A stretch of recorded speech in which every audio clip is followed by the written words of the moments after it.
விபச்சாரம் செய்யாதே.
What is this, Roy?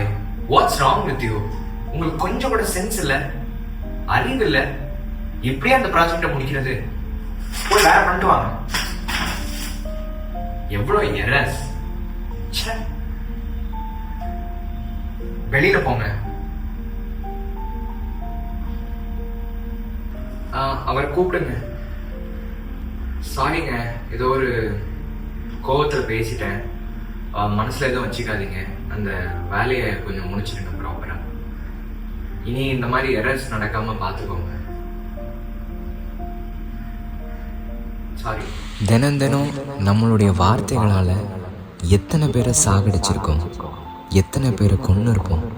கொஞ்சம் யோசிச்சு பாருங்க. Hello doctor. டாக்டர், எனக்கு தூக்கமே வர மாட்டேங்குது டாக்டர். என்னென்னவோ பண்ணி பார்த்துட்டேன். எனக்கு ஏதாவது ஒரு தூக்க மாத்திரை கொடுங்க டாக்டர். எனக்கு அந்த விஷயத்தை என்னால மறக்க முடியல டாக்டர். எங்க பார்த்தாலும் அவளை பார்க்கிற மாதிரியே இருக்கு.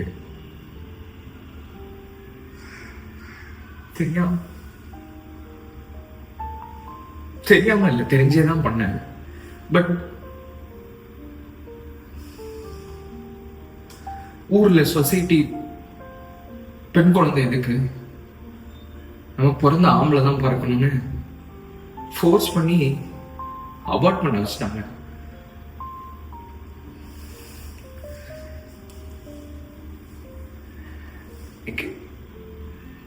என்னால முடியல டாக்டர். ஏதாவது ஹெல்ப் பண்ணுங்க டாக்டர் ப்ளீஸ். தீதும் நன்றும் பிறத்தர வாரார். உங்கள் வாழ்க்கையில் உங்களுக்கு வர சந்தோஷமாக இருக்கலாம், துக்கமாக இருக்கலாம். அதுக்கு நீங்கள் எடுக்கிற முடிவு தான் காரணம். மற்றவங்கள குறை சொல்லி எந்த பிரயோஜனமும் இல்லை. Sir sir sir sir sir please sir விட்டுருங்க சார். சார் ஏதோ ஒரு கோவத்தில் பண்ணிட்டேன் சார். சார் சார் சார் இனி பண்ண மாட்டேன் sir. Sir please sir, please sir மன்னிச்சிருங்க சார். சார் சார் விட்டுருங்க சார். சார் வேணாம் சார், வேணாம் சார். சார் சார் என் தங்கச்சி தான் சார், என் தங்கச்சி தான் சார். ஆனால் அவள் வேற ஒரு ஜாதிக்கார பையனோட பார்த்தேன் சார். அது அது அது எங்களுக்கு செட் ஆகாது சார். சார் ஏதோ ஒரு கோவத்தில் பண்ணிட்டு சார் விட்டுருங்க sir. Sir sir please sir please sir. Sir sir வேணாம் சார். சார் சார் சார் ஒரு தடவை வாய்ப்பு கொடுங்க sir. Sir sir please sir. Sir please sir. நீங்கள் இந்த மாதிரி பண்ண மாட்டேன் சார். உங்களுடைய ஒரு நொடி கோபத்தினால, சமுதாயத்துடைய தேவையில்லாத தூண்டுதல்னால உங்களுடைய வாழ்க்கையை வீணாக்கிறாதீங்க. மாதா டிவி நேயர்களுக்கு வணக்கம். நான் உங்க ரிச்சராசன். இது ஜென்சி கோட். இன்னைக்கு நம்ம பார்க்க போற கமாண்ட்மெண்ட் கொலை செய்யாதே. நீங்க கேட்கறது எனக்கு புரியுது. நாங்க யாரடா போய் கொலை பண்ண போறோம், எங்க கிட்ட ஏன்டா இதை சொல்ற, இந்த கமாண்ட்மெண்ட்டை நாங்க 100% ஃபாலோ பண்றோம் அப்படின்னு தானே சொல்றீங்க. ஆனா உண்மையிலேயே அப்படியா? தினம் தினம் நம்மளுடைய கோபத்தினாலும் கடுமையான வார்த்தைகள்னாலும் பல பேரை நம்ம கொஞ்சம் கொஞ்சமா சாகடிக்கிறோம் அப்படின்னே சொல்லலாம். இப்போ ரோட்ல போறோம் அப்படின்னா கூட ஏதோ ஒரு பிரச்சனை அப்படின்னா உடனே கெட்ட வார்த்தையில திட்டுறோம், இல்ல கடுமையான வார்த்தைகள்ல திட்டுறோம். அதை சுத்தி இருக்கிற 4 பேர் வேற பாக்குறாங்க. நேர்ல தான் அப்படின்னு பார்த்தா சோசியல் மீடியாலயும் நம்ம ஆளுங்க வேலையை காட்டுறாங்க. எங்க பார்த்தாலும் கமெண்ட், திட்டு, ஹேட்ரடு, கேன்சல் கல்ச்சர் அப்படின்னு சோசியல் மீடியாவே ரொம்ப மோசமா இருக்கு. நமக்கு பிடிக்காத கருத்தை ஒருத்தர் சொல்றாங்க, ஒரு ஒப்பீனியனை ஒருத்தர் சொல்றாங்க அப்படின்னா உடனே அவங்கள திட்டுறோம், உடனே அவங்க மோசமானவங்க அப்படின்னு நம்ம முடிவு பண்ணிடுறோம். ஸோ இன்னொரு இங்கிலீஷ் ஃப்ரேஸ் ஒன்று இருக்கு, கில் த டைம் அப்படின்னு சொல்லுவாங்க. அதாவது நேரத்தை கொலை பண்ணு, நேரத்தை வேஸ்ட் பண்ணு, நேரத்தை டைம் பாஸ் பண்ணு, நேரத்தை வீணடி அப்படின்றது அதோட அர்த்தம். இந்த ஐடியில் இருக்கிறவங்களாம் கூட சொல்லுவாங்க. ஸோ கடவுள் நமக்கு கொடுத்த இந்த நேரத்தையும் ஆற்றலையும் வீணடிப்பது அப்படின்றது எவ்வளோ பெரிய தப்பு. கில் யோர் டைம் அப்படின்னு சொல்லி கடவுள் சொல்லல, பி ஃப்ரூட்ஃபுல் அப்படின்னு சொல்லி தான் கடவுள் சொல்லியிருக்காரு. ஸோ நம்மளுடைய இந்த நேரத்தையும் ஆற்றலையும் ஃப்ரூட்ஃபுல்லா, ப்ரொடக்டிவா, பயனுள்ளதாக பயன்படுத்துவோம் அப்படின்னு சொல்லி நான் கேட்டுக்கிறேன். சரி, இப்போ உண்மையான கொலையை பத்தி பேசுவோமா? அபார்ஷன், அதாவது கரு கலைப்பு. ஒரு குழந்தை இந்த உலகத்தை பார்ப்பதற்கு முன்பாகவே சாகடிப்பது. கடவுள் படைத்த ஒரு உயிரை சாகடிப்பதற்கு மனிதனாகிய உனக்கு யாரு அதிகாரம் கொடுத்தா? ஆமா, உனக்குன்னு தான் சொன்னேன். இப்போ இன்னொன்னு கருணை கொலை. நம்ம ஊர் சைட்லலாம் நடக்கிற ஒரு விஷயம். வயசானவங்க ரொம்ப பெட்லேயே இருக்காங்க அப்படின்னா இவங்க கட்டிலேயே வச்சுக்கிட்டு எத்தனை நாள் பார்த்துக்கிறது, இவங்களை இப்படியே எத்தனை நாள் செலவு பண்றது அப்படின்னு சொல்லி இந்த கருணை கொலை அப்படின்ற ஒரு விஷயத்தையும் பண்றாங்க. அதுவும் ஒரு உயிரை, கடவுள் படைத்த உயிரை கொல்வதற்கு மனிதனுக்கு அதிகாரம் கிடையாது. ஸோ மொத்தமா சொல்லணும் அப்படின்னா எல்லா உயிர்களும் சமம், எல்லா உயிருக்கும் சம மதிப்பும் வேல்யூவும் இருக்கு. உன் உயிர் உனக்கு எவ்வளவு முக்கியமோ அதை விட ஏன் உயிர் எனக்கு முக்கியம் அப்படின்னு சொல்ற மாதிரி பக்கத்து வீட்டுக்காரனோட உயிரும் முக்கியம், எதிர்த்த வீட்டுக்காரனோட உயிரும் முக்கியம், வயசான தாத்தா பாட்டியோட உயிரும் முக்கியம், பிறக்காத கருவில் இருக்கும் அந்த குழந்தையின் உயிரும் முக்கியம். ஸோ எல்லா உயிர்களையும் காப்பாத்துறதுக்கு, ஒரு ஆபத்து அப்படின்னா எல்லா உயிர்களையும் காப்பாத்துறதுக்கு நம்ம முயற்சி செய்யணும். ஒரு விஷயம் நடக்கும் பொழுது அதை நம்மளால காப்பாற்ற முடிஞ்சும் காப்பாத்தாம இல்ல சுத்தி நின்று வேடிக்கை பார்க்கிறோம் அப்படின்னா அந்த குற்றத்தில் நமக்கும் பங்கு இருக்கு அப்படின்னே சொல்லலாம். ஸோ கடவுள் சொன்னதை போல் யூ ஷேல் நாட் கில் அப்படின்ற அந்த கட்டளையை ஃபாலோ பண்ணுவோம். நாளைக்கு இதே நிகழ்ச்சியில உங்களை நான் சந்திக்கிறேன். நான் உங்க ரிச்சர்ட் ஆஸ்வின். இது ஜென்சி கோட். நன்றி, வணக்கம்.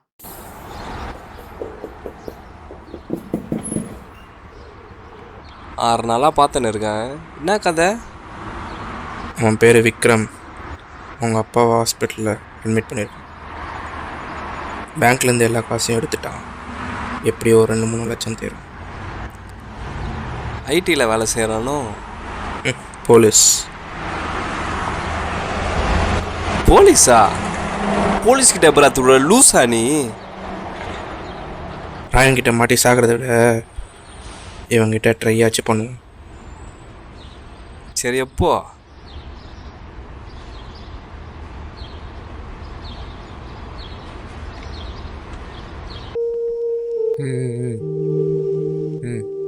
பணம் எடுத்துட்டேன். அவளுக்கு ஹாஸ்பிட்டலில் கட்டினா போதும். வீட்டுக்கு தான் போயிட்டுருக்கேன்.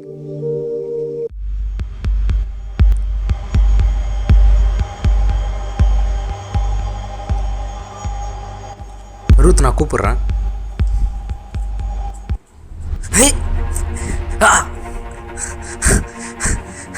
ஏய், பேக் கொடுறோம். பேக்கை கொடுடா. பேக்கை கொடு.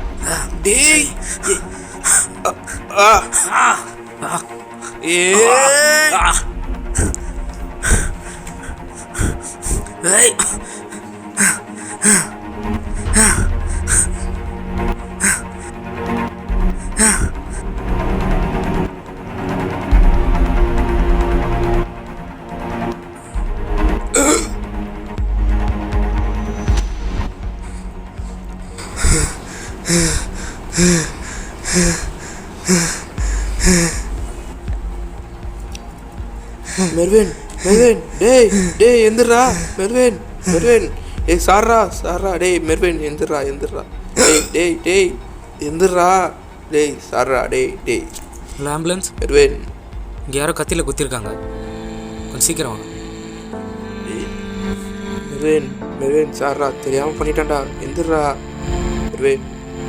ஒரு உயிரோட அடமை எனக்கு தெரியும், அவ்வளோ சீக்கிரம் அதை போக விட மாட்டேன். என் ஃப்ரெண்டை சீக்கிரம் காப்பாற்று. Mervin Mervin. அன்புக்கினியவர்களே, கடந்த முறை நாம் சந்தித்த போது 10 கட்டளைகளில் 4வது கட்டளையான தாய் தந்தையை மதித்து நட என்கிற அந்த ஒரு ஆழமான கடவுள் கொடுத்த வரமாக இருக்கிற நம்முடைய பெற்றோர்களை பற்றி நாம் சிந்தித்தோம். தற்போது கடவுள் கொடுத்திருக்கிற இன்னொரு அழகான அழுத்தமான கட்டளை தனி மனித வாழ்வு மற்றும் சமூகம் சார்ந்த கட்டளை.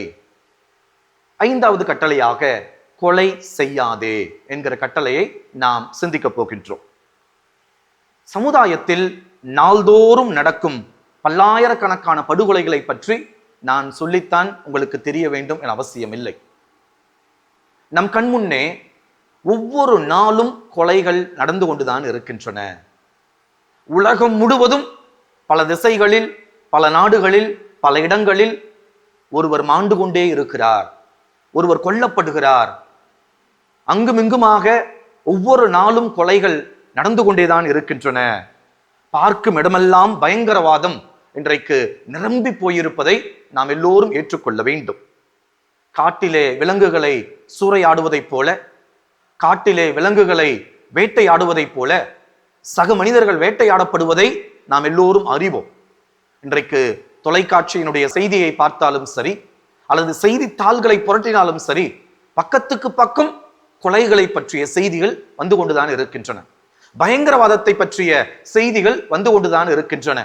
ஏன் இன்றைக்கு கூட இந்த நாட்களில் என்ன நடந்து கொண்டிருக்கிறது என நாம் எல்லோரும் அறிவோம்.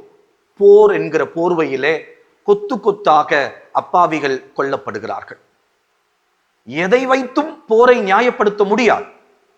ஒரு நியாயமான போர் என ஒன்றும் இல்லை. போர் என்றாலே அது அநியாயம் என்பதை நாம் புரிந்து கொள்ள வேண்டும்.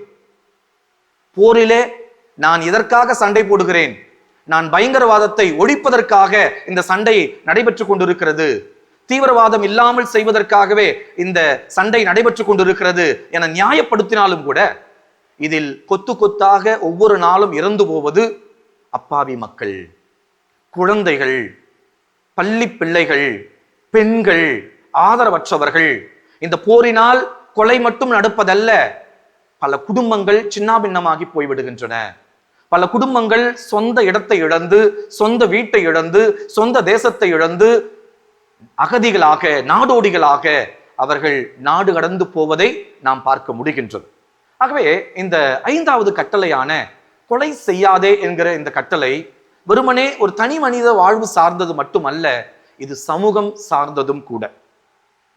பயங்கரவாதிகள் மட்டுமல்ல, சாதாரண குடிமக்கள் இதில் பாதிக்கப்படுகிறார்கள் என்பதை நாம் ஆழமாக புரிந்து கொள்ள வேண்டும்.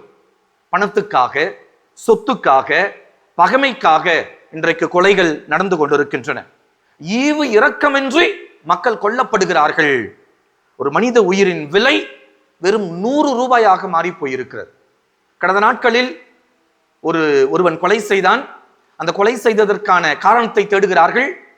வெறும் 100 ரூபாய்க்காக ஒருவர் கொலை செய்ய முடியுமா என்பதை யோசித்து பார்க்கிற பொழுது, நான் எந்த உலகத்தில் வாழ்ந்து கொண்டிருக்கிறேன், எப்பேற்பட்ட சமூகத்தில் வாழ்ந்து கொண்டிருக்கிறேன் என்கிற கேள்வி நமக்கு எழுகிறது. ஒரு கஞ்சா பொட்டலத்திற்காக ஒருவரை கொலை செய்கிற ஒரு இளைஞர் பட்டாளமாக இந்த உலகம் மாறி போயிருக்கிறது. நான் எல்லா இளைஞர்களையும் குறை சொல்லவில்லை. வழி தவறி போய் இருக்கிற ஒரு சில இளைஞர்கள் கஞ்சாவுக்காக, போதைக்காக கொலைகள் செய்வதை நாம் பார்க்கின்றோம். அடுத்தவருடைய உடைமைகளை பிடுங்கிக் கொள்ள வேண்டும் என்பதற்காக, திருட வேண்டும் என்பதற்காக, நகைகளை பறிப்பதற்காக எத்தனை உயிர்கள் பறிபோய் இருக்கிறது என்பதை நாம் எல்லோரும் அறிவோம். இந்த 5வது கட்டளையை கடைபிடிக்கவில்லை என்றால், அதாவது கொலை செய்யாதே என்கிற இந்த 5வது கட்டளையை நாம் கடைபிடிக்கவில்லை என்றால், இந்த உலகம் கூடிய விரைவிலே இடுகாடாக, சுடுகாடாக மாறி போய்விடும் என்பதை இந்த நேரத்திலே அழுத்தமாக பதிவு செய்ய விரும்புகின்றேன். ஒரு மனிதன் இன்னொரு மனிதனை ஓநாயாக பார்க்கிறான் என்கிற கூற்று உண்மையாகி கொண்டிருக்கிறது. தி அதர் இஸ் மை ஹெல் என மெய்யியலார் சொல்லுகிறார்கள். அடுத்தவன் எனக்கு ஒரு ஓநாய், அடுத்தவன் எனக்கு ஒரு நரகம் என்கிற அந்த ஒரு சிந்தனை மாறிக்கொண்டிருக்கிறது. அதை உண்மையாகி கொண்டிருப்பதை நாம் பார்த்து புரிந்து கொள்ள வேண்டும். ஏன் கொலை செய்யக்கூடாது? இவர்களே, இந்த கட்டளை கொலை செய்யாதே என சொல்லுகிறது. ஏன் கொலை செய்யக்கூடாது?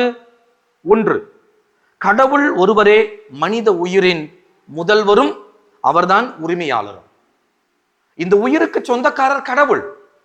கடவுள் தான் இந்த உயிரை எனக்கு கொடுத்திருக்கிறார். அவர் கொடுத்திருக்கிற இந்த உயிரை எடுப்பதற்கு யாருக்கும் அதிகாரம் இல்லை. ஆகவே கொலை செய்யக்கூடாது என்பதை இன்றைக்கு நாம் புரிந்து கொள்ள வேண்டும். அடுத்தவர் உயிரை பறிக்க உரிமை இல்லை. கடவுள் மனிதருக்கு உயிரை கொடையாய் தந்திருக்கிறார்.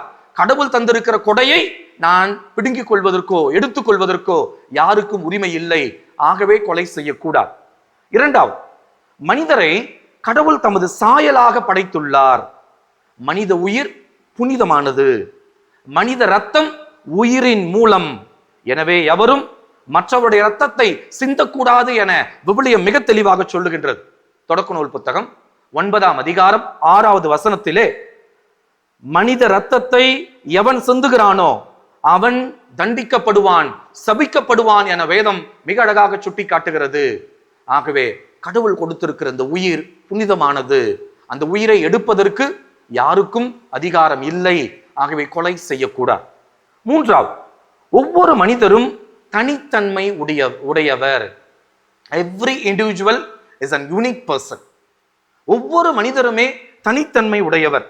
அவரை போல் யாவரும் அவருக்கு முந்தியும் இல்லை, அவருக்கு பிந்தியும் இருக்க போவதில்லை. உங்களை போல ஒருவரை நிச்சயமாக படைக்க முடியாது. உங்களுக்கு முன் உங்களை போல யாரும் இல்லை, உங்களுக்கு பிந்தியும் கூட உங்களை போல் யாரும் இருக்க முடியாது. ஆகவே நாம் எல்லோருமே தனித்தன்மை உடையவர்கள்.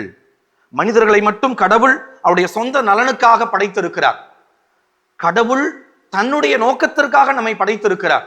அப்படிப்பட்ட படைப்பாகிய மனிதனுடைய உயிரை எடுப்பது என்பது இந்த 5வது கட்டளைக்கு எதிரானது, கடவுளுடைய தண்டனைக்குரியது என்பதை நாம் புரிந்து கொள்ள வேண்டும். நான்காவதாக, இம்மை நலன்களிலெல்லாம் தலை சிறந்தது வாழ்வு. அன்புக்கினவர்களே, இந்த வாழ்வு என்பது மிக மிக மிக முக்கியமான ஒரு கொடை. ஒவ்வொருவருக்கும் உயிருடன் வாழ உரிமை உண்டு. என்னுடைய உரிமையை அடுத்தவர் எப்படி பறித்துக் கொள்ள முடியும்? அடுத்தவருடைய உடைமையை எடுத்துக்கொள்வதே தவறு என்கிற பொழுது, அடுத்தவருக்கு சொந்தமானதை திருடிக் கொள்வதே தவறு என்கிற பொழுது, அடுத்தவருடைய உயிரை எப்படி ஒருவர் எடுக்க முடியும்? உயிர் என்பது ஒவ்வொருவருக்கும் கடவுள் கொடுத்திருக்கிற ஒரு வாழ்வினுடைய அடையாளம்.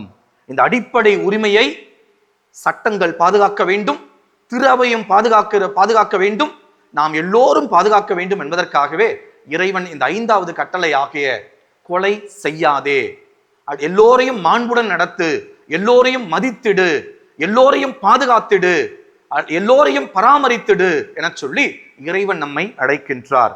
5வதாக, மனித சமுதாயம் வாழ வேண்டும் என்றால் ஒவ்வொரு தனி நபரும் வாழ வேண்டும். சமுதாயம் என்றால் என்ன? தனி மனிதன் தான் குடும்பம். அந்த குடும்பம் தான் சமுதாயம். தனி மனிதர்கள் தான் திருமணம் செய்து கொள்கிறார்கள், மக்களை பெற்றெடுக்கிறார்கள், மக்கள் செல்வத்தோடு வாழ்கிறார்கள், அவர்கள் தான் குடும்ப உறவுகளை உருவாக்குகிறார்கள்.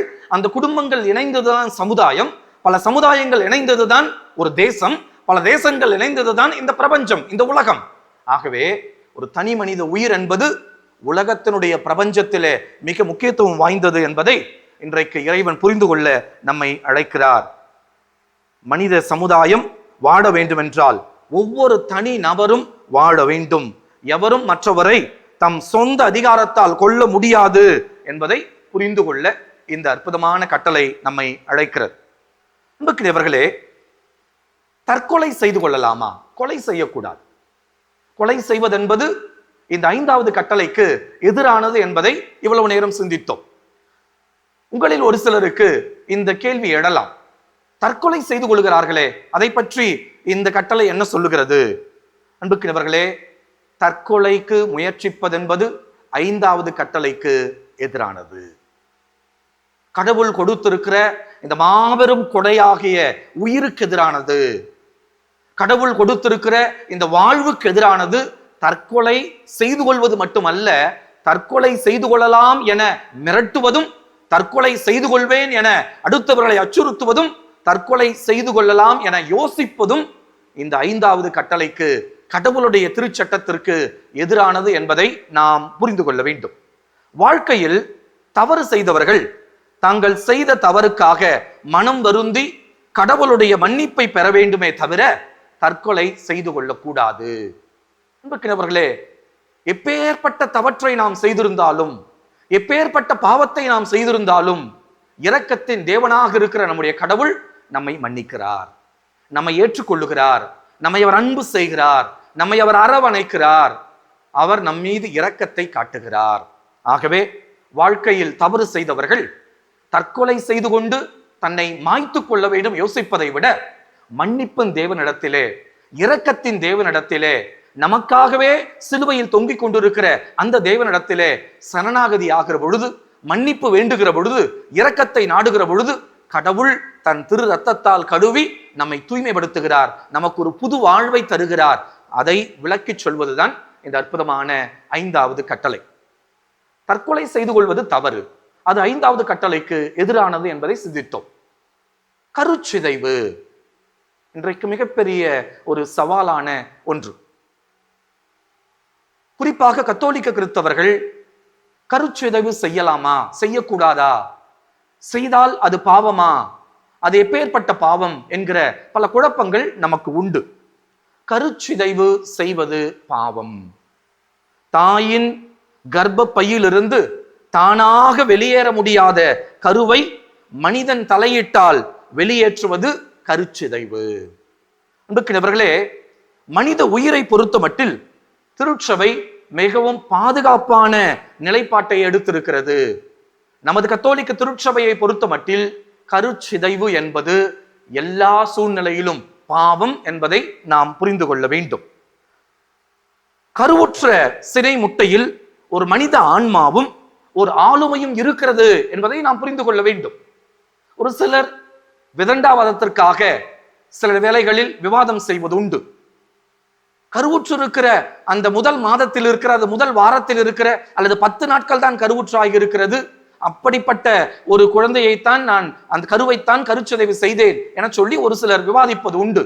அன்புக்கினவர்களே, கருவுற்று இருக்கிற அந்த கரு, அந்த கருவில் இருக்கிற அற்புதமான கடவுளுடைய ஆன்மா, கடவுள் கொடுத்திருக்கிற அந்த ஆளுமை, ஒரு மனித ஆளுமை அந்த கருவுக்குள் இருக்கிறது என்பதை நாம் புரிந்து கொள்ள வேண்டும். கடவுளின் சாயலை பெற்றுள்ள கருவை அழிப்பது 5ஆம் கட்டளைக்கு எதிரானது என்பதை நாம் புரிந்து கொள்ள வேண்டும். ஆண்டவராகிய கடவுள் உயிரை காக்கும் உன்னத பணியை நாம் எல்லோரும் கொடுத்திருக்கிறார். அது தம்பதியரிடம் கொடுத்திருக்கிறார், தந்தையிடம் கொடுத்திருக்கிறார், தாயிடம் கொடுத்திருக்கிறார், எல்லோரிடமும் அந்த பணியை அவர் கொடுத்திருக்கிறார். ஆகவே இந்த உன்னத பணியை நாம் ஏற்றுக்கொண்டு கருச்சிதைவு செய்யாமல் இருக்க வேண்டும். அப்படி செய்கின்ற பட்சத்திலே நாம் 5வது கட்டளைக்கு எதிராக போகிறோம் என்பதை நாம் புரிந்து கொள்ள வேண்டும். கருச்சிதைவு, குழந்தை கொலை கொடிய குற்றம் என்பதை இந்த 5வது கட்டளை புரிந்து கொள்ள அழைக்கிறது. அன்புக்கினவர்களே, ஒரு சிலவற்றை நாம் ஆழமாக சிந்தித்தோம். இனப்படுகொலை, இனப்படுகொலையும் இந்த 5வது கட்டளைக்கு எதிரானது. அதிகமான மக்களை பல்வேறு வேறுபாடுகளின் பெயரிலும் பாகுபாடுகளின் பெயரிலும் கொல்வது இனப்படுகொலை. இது மிருகத்தனமான செயல். இனப்படுகொலை செய்பவர்களை நவீன ஏரோதுகள் என நாம் அழைக்கலாம். இனப்படுகொலை 5வது கட்டளைக்கு எதிரானது.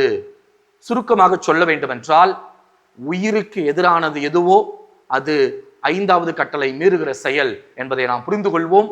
கடவுள் கொடுத்த மாபெரும் கொடை இந்த உயிர், கடவுள் கொடுத்திருக்கிற மாபெரும் கொடை இந்த வாழ்வு. இந்த உயிரையும் இந்த வாழ்வையும் பாதுகாப்போம், பராமரிப்போம். நமது வாழ்வு, நமது உயிரை மட்டுமல்ல, எல்லோருடைய வாழ்வையும் எல்லோருடைய உயிரையும் கூட பாதுகாக்கிற மனிதர்களாக நாம் வாழ்வோம்.